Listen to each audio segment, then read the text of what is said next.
Assalamualaikum warahmatullahi wabarakatuh. Selamat datang kawan-kawan semua di channel Riam Biru. Terima kasih banyak untuk kawan-kawan semua yang sudah berkenan hadir di channel ini. Dan kali ini ada satu cerita datang dari Mas Andri di Klaten. Mas Andri menceritakan tentang satu peristiwa horor yang pernah dialaminya sekitar tahun 2006. Jadi pada saat itu Mas Andri dan istri, mereka itu baru menikah sekitar 2 tahun ya, dan memang belum dikaruniai anak, cuman istrinya Mas Andri, namanya Mbak Ina,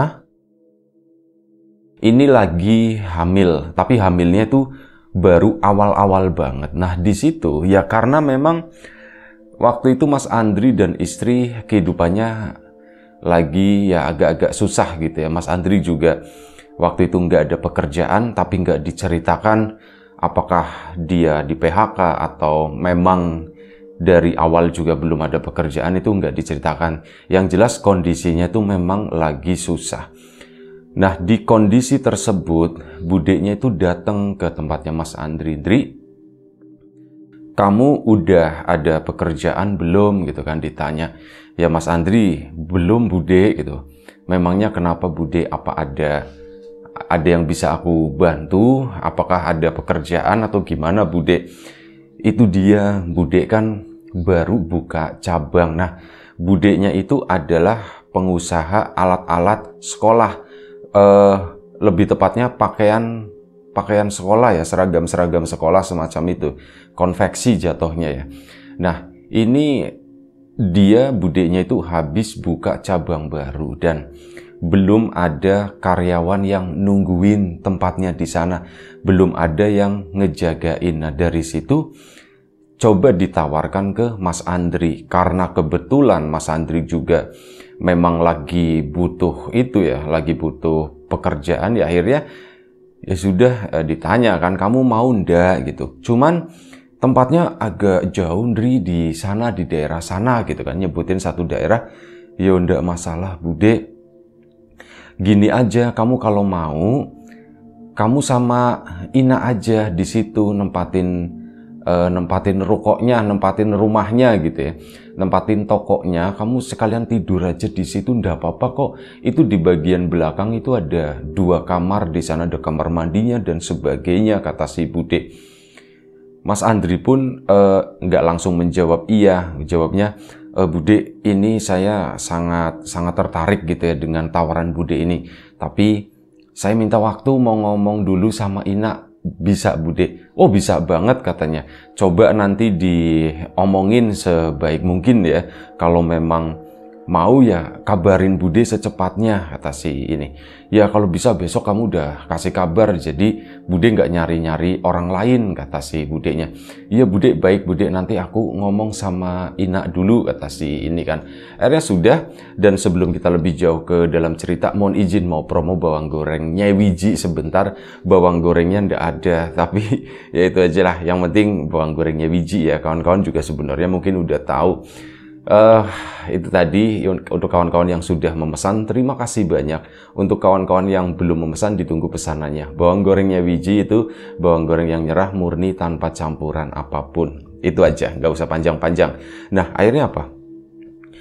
Budenya pulang dulu, Mas Andri ngobrol sama Mbak Ina yang pada saat itu memang lagi nggak berada di rumah, tapi berada di rumah orang tuanya.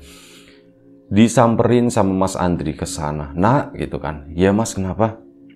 "Nah, ada tawaran pekerjaan dari Bude." "Oh iya, syukur Mas, alhamdulillah."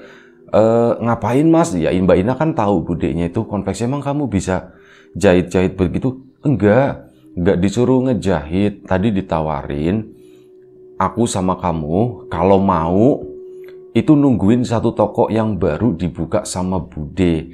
Dan ya kalau mau juga kita bisa tinggal di situ sekaligus nungguin," kata situ ya. "Maksudnya tinggal di sana gimana Mas?" "Ya tinggal di situ, nginep di tempat tersebut gitu." "Oh ya sudah." Nah akhirnya setelah diomong-omongin sama Mbak Ina juga daripada maksudnya tidur di rumahnya Mas Andri atau sebaliknya Mas Andri tidur di rumahnya Mbak Ina gitu, mereka kan sudah menikah, ya alangkah baiknya itu keluar dari rumah. Karena memang sebelumnya itu ada omongan, ada rencana mau Mas kita ngontrak atau gimana gitu ya. Cuman kan karena Mas Andrinya juga lagi kosong, kan akhirnya tertunda. Itu pun hal yang sangat menyenangkan buat Mbak Ina, dan tanpa pikir panjang, ngobrol juga sama orang tuanya Mbak Ina, ya orang tuanya Mbak Ina, ya udah mungkin itu yang terbaik, nggak apa-apa, coba aja gitu. Akhirnya udah setuju. Singkat cerita dikabarinlah budenya, Bude, aku sama Ina bersedia, dan akhirnya mereka pun berangkat menuju ke tempat tersebut sama budenya. Bawa pakaian juga, pakaian ganti, memang udah siap mau pindahan di situ ya. Nah, begitu sampai di tempat itu memang semuanya itu udah beres. Toko itu memang udah siap, etalasenya udah penuh, barang-barangnya, stoknya juga udah banyak. Papan namanya itu juga udah ada. Pokoknya tinggal nempatin doang, tinggal ngejalanin doang. Ya, Andri dapat briefing, memang di situ ada harga-harganya itu udah diinin juga ya, udah disiapin, jadi harganya itu ya segitu gitu. Nah, ini di briefing, dikasih tahu sama budenya kurang lebih sekitar ya sehari itulah gitu. Itu ini dikasih tahu semuanya sama Mbak Ina.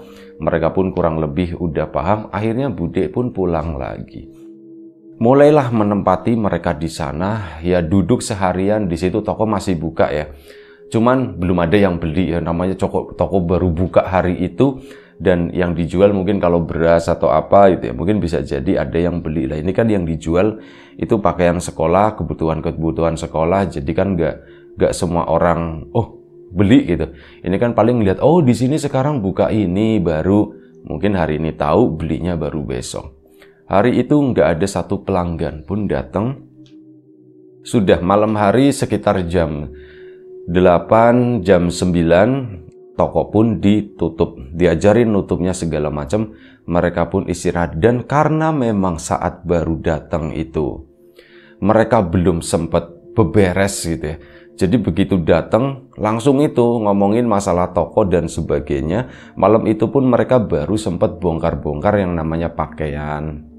Nah, di situ tuh ada di kamarnya Mbak Ina sama Mas Andri yang ditempatin, itu ada sebuah lemari, dan ya saat dibuka gitu lemari itu udah bersih, udah tinggal pakai doang lah, paling dialasin pakai koran atau pakai kertas kayak gitu.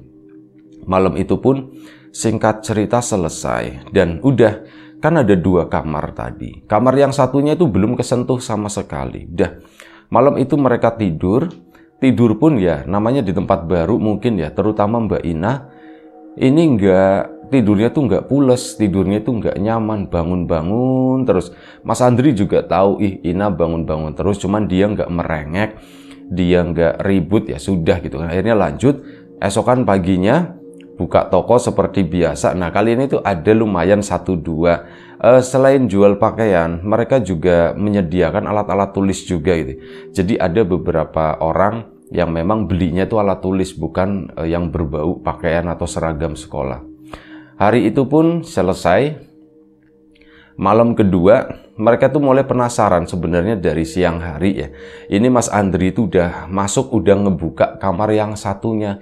Saat dibuka di sana, itu ya cuman ada ranjang tapi tanpa kasur, sama ada 1 lemari di situ. Dan kondisi kamarnya memang kurang bagus dibandingkan dengan kamar yang ditempati sama mereka berdua. Kalau kamar tempat mereka berdua, temboknya itu catnya tuh cat baru. Nah, ini yang ruangan satunya, temboknya itu belum dicat sama sekali, dan di beberapa titik itu udah mulai pecah-pecah gitu ya, ngeletek-ngeletek semacam itu. Ini kok kurang dirawat di kamar ini, dan ada bau lembab juga dari situ. Ya udah, Mas Andri pun nggak terlalu memikirkan hal tersebut kan. Sampai malam hari jam 9 toko tutup. Mbak Ina itu udah masuk duluan ke kamar. Nah, sebelum jam 9, Mbak Ina itu keluar lagi dari kamar. Tuk-tuk ngomong sama Mas Andri, "Mas, di sebelah itu ada yang berisik-berisik, Mas." "Berisik-berisik gimana, Dek?" "Gak tahu, Mas, kayak ada orang di sana, Mas. Pokoknya kayak ada, pokoknya glutak-glutuk gitu, tikus kali ya, Mas, atau apa." Kata Mas Andri, kalau tikusnya masuk dari mana? Apa mungkin dari dalam lemari atau gimana gitu ya? Cuman bilang seperti itu doang, dan Mbak Inanya mungkin agak takut atau gimana. Dia pun nemenin Mas Andri di depan toko sana sambil nutup gitu ya. Setelah nutup, mereka baru balik lagi ke situ, baru balik lagi ke kamar. Mas Andri sama Mbak Ina pun mulai mau istirahat. Dan kali ini benar, Mas Andri itu juga mendengar gudak-guduk, dan suaranya itu keras. Bahkan apa? Waktu itu ada ketakutan Mas Andri ya. Ini seandainya suaranya itu lebih keras lagi, ini artinya pasti ada sesuatu nih. Ada sesuatu yang enggak. Dan suaranya itu beneran kayak suara lemari. Di dalamnya itu misalkan ada orangnya. Dan lemari itu dikunci rapat, nggak bisa dijebol gitu. Dan orang itu tuh mau keluar dari lemari tersebut. Bruk. Ini kayak digoyang-goyang. Gledak. Bunyinya sekeras itu. Ya Mas Andri nggak bisa tidur. Mbak Inanya ketakutan. Mas, kok begitu ya Mas ya? Itu apa ya Mas di sebelah, kok serem banget kayak gitu Mas? Mas Andrinya berusaha menenangkan dirinya sendiri, juga takut gitu ya. Berusaha menenangkan, udah tenang aja, nggak usah panik, udah tenang aja. Siapa tahu itu bukan berasal dari tempat tersebut, udah tenang aja. Setelah ditenangin, ya Mbak Ina pun tenang, suara itu pun menghilang. Kemudian bunyi lagi, gudak. Kedua kalinya, mungkin sekitar jam 10 malam waktu itu ya. Mas Andri pun pertimbangannya, jam 10 belum terlalu malam, udah coba tak tengokin gitu. Apa sih ini? Mas Andri pun bangun ke sana, buka pintu, cuman dia balik lagi. Enggak lah, aku enggak berani. Mas, udah Mas, kata si Mbak Ina. Besok pagi aja ditengoknya, besok pagi jangan sekarang. Iya. Akhirnya mereka pun berusaha istirahat, cuman ya itu sepanjang malam itu kayak gitu. Gludrak. Bahkan apa? Sempat enggak tahu ini mimpi atau beneran gitu ya. Mas Andri itu lagi tidur, udah tertidur, mungkin kisaran jam 1:30, 2 pagi lah. Sebelumnya kan bunyinya berisik, gludak gitu ya. Nah ini tiba-tiba bunyinya tuh beda. Mas Andri tuh samar-samar, sayup-sayup, ngedenger ada suara bayi nangis. Ada suara bayi nangis. Ih, kok ada suara bayi nangis gitu kan? Mas Andri kan pikirannya langsung yang enggak gitu. Bayi malam-malam, bisa jadi punya tetangga, atau jangan-jangan ini datang dari tempat yang sama, dari kamar sebelah ini gitu. Tapi bayinya siapa? Kalau memang beneran ada, berarti ada emaknya gitu. Mikirnya Mas Andri, bayangannya kan gitu. Ada emaknya nih, emaknya ya kuntilanak, pikirnya Mas Andri. Si Ina lagi hamil. Ada kuntilanak di samping. Waduh, gawat, pikirnya Mas Andri kan. Sudah, akhirnya Mbak Ina pun dipeluk lagi. Lanjut tidur. Karena suara bayinya juga sebentar doang, terus habis itu hilang. Mungkin langsung dinenenin gitu, gitu, atau gimana, langsung berhenti kan. Tidur lagi.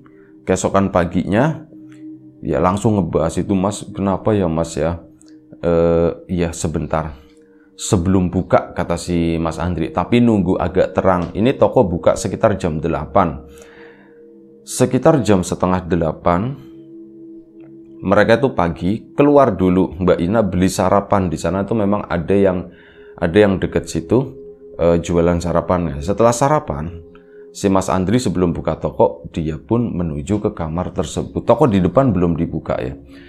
Itu ke sana, mendekat, dibuka pintunya, jegrek, baca doa dulu gitu. Bismillahirrahmanirrahim, Assalamualaikum gitu, kata si Mas Andri. Gak ada jawaban apapun. Dan di sana juga gak ada yang berubah. Lemari masih berdiri, ranjang masih pada tempatnya. Mas Andri mendekat, makin mendekat ke sana, dan yang dituju itu adalah lemari. Lemari ini tuh apa sih sebenarnya? Dan sebelum deket banget ke lemari, Mas Andri itu melihat di tembok itu kan biasanya suka ada paku, terus dicantelin gitu, kunci kan, umum ini kayak gitu. Nah Mas Andri melihat itu, ada kunci, apa kunci lemarinya ini ya? Diambil dong sama Mas Andri, dan ternyata bener dicek, lemarinya kan ngunci kan. Cerek masuk, puter, cekrek, ngebuka. Begitu dibuka begini, bral. Mohon maaf, di dalamnya isinya itu nggak mau nyebut merek ya, apa namanya ya, popok bayi. Di dalamnya itu popok bayi yang udah modern, yang menyerap gitu ya. Itu ditumpuk-tumpuk di sana. Cuman kondisinya itu apa? Kotor, jadi bekas. Bukan yang baru gitu, bukan, tapi yang bekasnya bekas pakai. Itu ditumpuk-tumpuk, ada beberapa tumpuk, ada pakaian bayi juga di sana. Pakaiannya itu memang kondisinya bersih, tapi sepertinya bukan baru beli dari toko gitu, enggak, tapi bekas dipakai juga, tapi kondisinya tuh bersih. Saat dibuka baunya juga enggak enak, tapi enggak enaknya bukan bau enggak enak basah gitu, enggak, tapi udah kering lah kayak gitu ya. Enggak tahu, sepertinya ini udah lama, udah bertahun-tahun mungkin ya. Itu kayak gitu kondisinya. Plus di tengah-tengah persis ini ada segumpelan kain-kain, ya sama, masih berhubungan sama bayi juga. Ini diikat-ikat. Nggak tahu ngikatnya itu pakai apa. Sepertinya kayak ini apa? Yang buat, aduh istilahnya tuh apa ya? Yang buat ngikat ini loh, apa namanya? Orang kalau habis melahirkan bengkung atau apa ya? Ya kayak gurita lah, gurita, cuman bukan buat bayi, yang buat ibu-ibunya orang dulu itu kan suka dikasih ikat gitu ya di sininya. Nah itu diikatnya pakai tali itu. Mas Andri mundur dari sana, astagfirullahaladzim, ini apa ya, kok lemari seperti ini gitu kan, kok kayak begini. Dan dari situ akhirnya apa, Mas Andri bela-belain beli pulsa waktu itu, beli pulsa buat nelpon budeknya. Ditelepon lah, "Budek, ini Andri," gitu. "Ya Andri, kenapa Andri?" "Budek, aku mau cerita." Ya diceritain lah akhirnya ke budeknya. Cuman ya karena uangnya Mas Andri juga terbatas, dia pun pulsanya habis, cerita belum selesai, budeknya telepon balik kan. "Kenapa Andri?" "Ini Budek, ada begini, intinya seperti itu." "Loh Mas Andri," katanya. "Iya." "Oh Budek emang nggak pernah tahu?" "Enggak Budek, nggak pernah tahu, bener-bener ya udah gitu aja, nggak pernah tahu sama sekali." Akhirnya sudah hari itu juga budeknya pun ke sana dan ditengok ya kayak gitu. "Astagfirullahaladzim, kok kayak gini Andri ya? Ini Budek beneran nggak tahu, tak pikirnya itu lemari kosong," gitu kan. Ya Budek karena memang nggak mau nempatin sini, jadi nggak terlalu dicek gimana-gimana. Ternyata seperti ini. "Iya Budek, terus ini gimana ya Budek ya?" "Aduh gimana ya gitu ya. Gimana ya Andri ya, enaknya Andri?" "Ya dibuang aja Budek." "Ya wis kalau kayak gitu dibuang aja Andri. Kalau kamu mau ngebuang, ya kamu yang buang. Tapi kalau kamu nggak mau, nanti Budek nyuruh orang," katanya begitu kan. Ya Mas Andrinya, "Udah nggak apa-apa Budek, tak iniin aja. Yang penting nanti beli plastik besar," gitu. Akhirnya beli plastik besar Mas Andri, dikeluarin itunya semuanya. Pakai masker tentu saja ya. Dan akhirnya berhasil keluar semua. Udah keluar semua kan ininya. Si budeknya malam itu menginap di sana. Mereka tidur bertiga akhirnya di kamar tersebut. Dan malam itu terjadi teror. Langit-langit itu bunyi seolah-olah itu ada orang yang lagi lari-lari di sana. Duk duk duk duk duk. Sebenarnya kalau memang ada orang lari di langit-langit itu yang ada jebol gitu ya. Karena pakainya Ethernet gitu. Lah ini lari-lari tapi nggak jebol sama sekali. Duk duk duk duk duk duk. Ya kayak semacam binatang lagi lari di atas gitu ya. Duk duk duk duk duk, itu muter-muter terus. Ini sama budeknya si Mas Andri juga, Bude juga ketakutan. "Andri, serem banget ya Andri, kamu takut nggak nak?" "Takutlah Bude, aku takut Bude, tapi ya mau gimana lagi," kata si Mbak Inanya. "Ya wis, yang sabar ya, yang sabar. Bude juga lagi mikirin enaknya gimana. Ini kayaknya rumah agak-agak nggak beres," kata si budeknya begitu ya. "Ini rumah sepertinya ada sesuatu di sini. Yes, yang sabar aja, yang sabar." Akhirnya sudah, setelah duk duk duk duk duk itu tadi, mereka malam itu yang jelas nggak bisa tidur. Mereka nggak bisa tidur dan Bude itu sempat nelfonin si omnya Mas Andri. Misal anggap aja namanya siapa ya?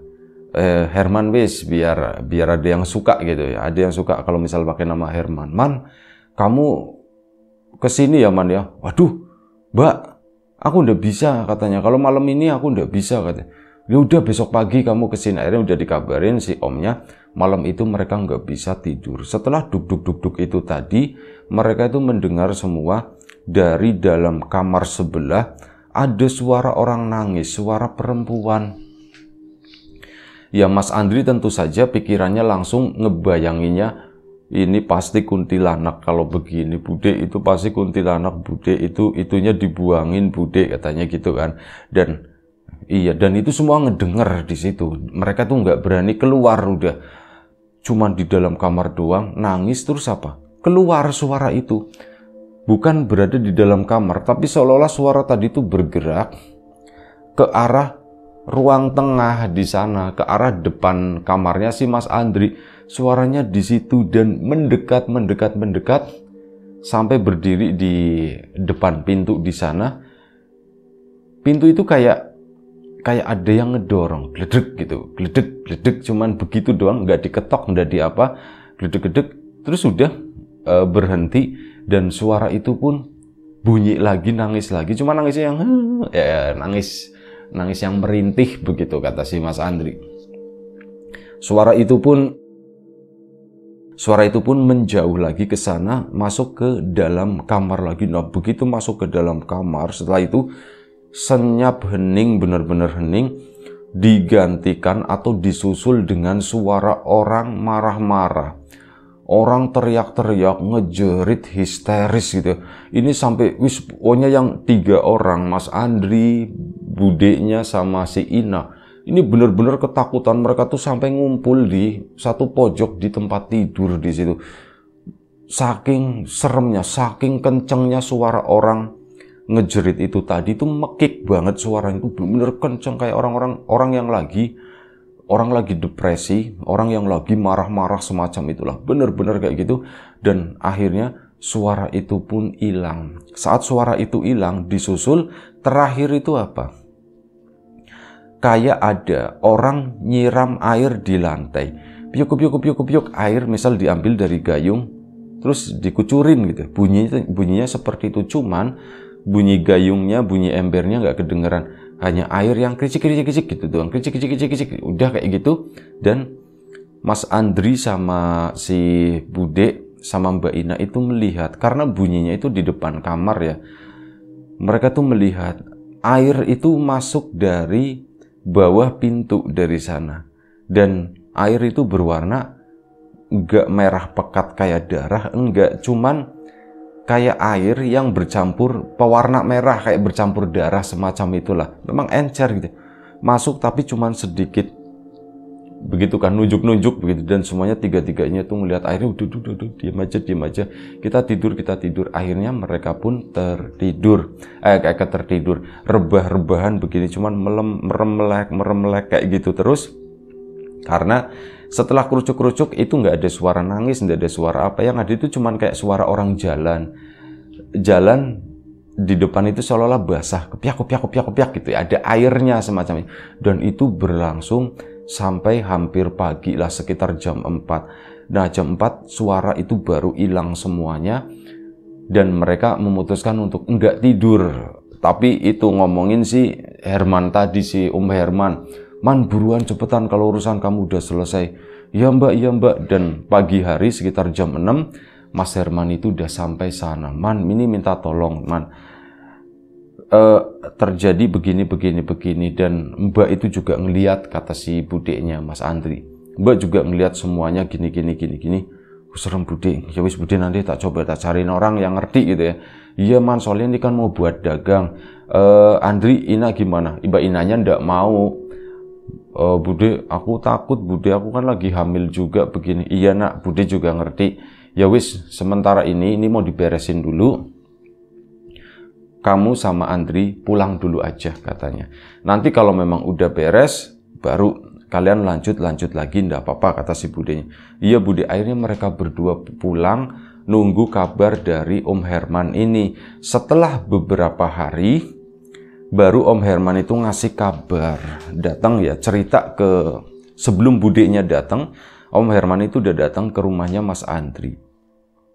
Om gimana Om, ditanyakan sama Herman. Oh itu Ndri, kemarin dikerjain gitu ya. Dan ya Om sih cuma dapat cerita dari orang yang itu ya.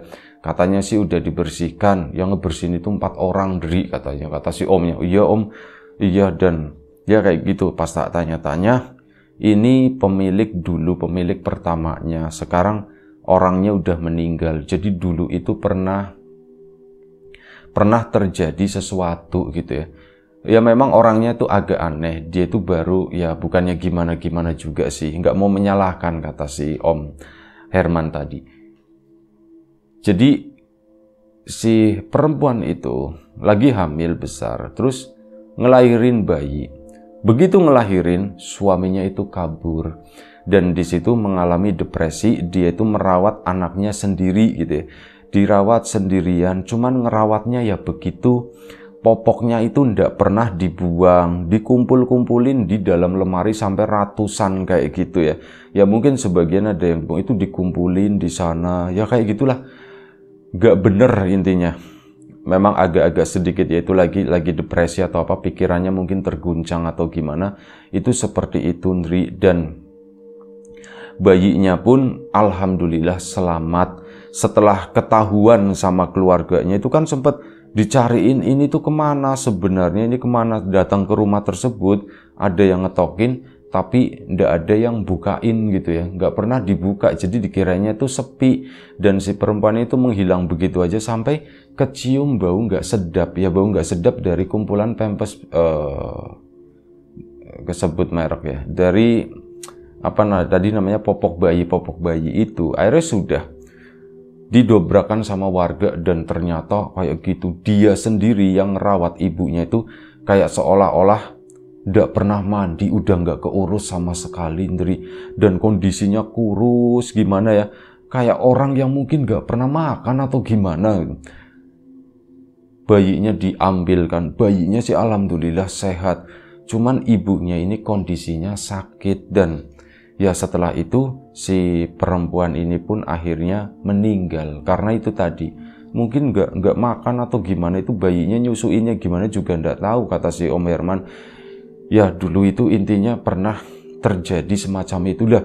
Itu popoknya kok nggak dibuangin, nggak tahu waktu itu. Mungkin karena orang-orang, mungkin orang-orang nggak fokus ke sana, fokusnya ke si ibu-ibu ini. Akhirnya jadi nggak sempat buka lemari atau apa, terus langsung dibawa keluar. Udah keluar aja, rumah itu pun dikosongin. Dan mungkin juga setelah itu meninggal, ya itu barang-barang itu tetap dibiarkan di sana. Mungkin takut kali ya, nggak ada yang berani nyentuh atau gimana. Ya mungkin dengar juga dari orang itu udah dibiarin aja seperti itu. Kamu jangan yang mindahin, kalau yang mindahin nanti siapa tahu takutnya didatengin. Ya mungkin dari itu warga pun atau siapapun keluarganya jadi takut melakukan hal tersebut, akhirnya didiamkan begitu saja. Ini mungkin seperti itu Ndri, mungkin kata Om Herman. Dan oh ya seperti akhirnya apa, dicobain lagi bekerja di sana. Kali ini Mas Andri sama temannya nyobain aja seminggu, dan setelah itu alhamdulillah nggak ada apa-apa. Setelah itu ya akhirnya apa, Mbak Ina pun diajak ke sana, dan akhirnya mereka berdua yang nungguin itu tadi, toko itu sampai beberapa tahun ke depan. Dan akhirnya budeknya ngasih toko itu ke Mas Andri sama Mbak Ina. Itu aja satu cerita dari Mas Andri. Terima kasih banyak. Kawan-kawan di rumah juga terima kasih banyak atas support dan dukungannya. Apapun itu, kawan-kawan subscriber, kawan-kawan membership, kawan-kawan yang udah kasih support dalam bentuk super thanks ke Riam Biru, terima kasih banyak. Kawan-kawan yang udah ngasih like, udah nge-share ke yang lainnya, kawan-kawan yang udah ninggalin komentar juga terima kasih banyak. Doa terbaik dari kami untuk kawan-kawan semua, semoga selalu diberi kemudahan dalam hal apapun, termasuk kemudahan dalam hal rezeki. Yang sakit segera diberi kesembuhan, yang sehat tetap dijaga kesehatannya. Yang sudah memesan bawang gorengnya biji, tak lupa terima kasih banyak. Baik, sampai jumpa di episode selanjutnya Riam Biru. Jaga kesehatan kawan-kawan semuanya. Sekali lagi terima kasih. Assalamualaikum warahmatullahi wabarakatuh.